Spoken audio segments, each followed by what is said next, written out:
Hi, I'm Mark Jobe, and I want you to know that you have a purpose, a calling, and a God-given destiny. I remind people of that because so many people I talk to feel like things happen just randomly and that there are the called and those that aren't called. I believe that if you are a follower of Jesus, you have a calling. Now, you may not know what it is. You may not fully understand your gifting, your calling, your purpose, but you have one. And so I think it's part of your responsibility to step into obedience and to start to discover your purpose and calling. I'm here on the 15th floor of Culbertson Hall, which is a men's dorm on the campus of the Moody Bible Institute. I was 17 years old when I moved into this dorm from a little town in northern Spain called Ravenna. In fact, I just was in Spain not too long ago visiting my mother, who's 87 years old. My father and her discovered their purpose in their 20s and decided that they were going to throw themselves in the mission field. And so I grew up there. When I came to Moody at 17, I wasn't really sure exactly what I wanted to do with my life. I was wrestling with purpose, calling, but I knew that I wanted my life to count for God.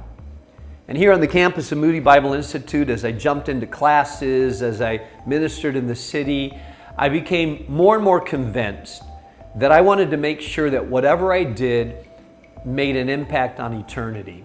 And so it was through a series of circumstances, not a master plan. Let me just say that, not a master plan. Most of us don't know exactly how God's going to use us.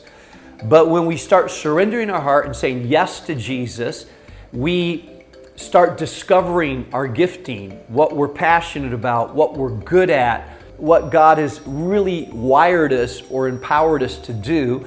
And I just started saying yes to God, and I ended up pastoring on the southwest side of Chicago. Now, that was not in my plan. I didn't see myself as a pastor. I didn't want to stay in the U.S. I was planning to go into Europe, but I just said yes to God. I didn't really like the city at that time, but I said, Lord, if you want me here at this time, short time, I'll say yes. And started pastoring at a small church on the southwest side of Chicago. There was 18 people. They could barely pay me. I was wondering, God, did you make a mistake? Why am I here? What exactly is happening? But God was using that time to prepare me, to challenge me, to stretch me. And I have to say that little church of 18 this past weekend ministered to 7,000 people. And so I stepped in to God's plan by simply saying yes to Him.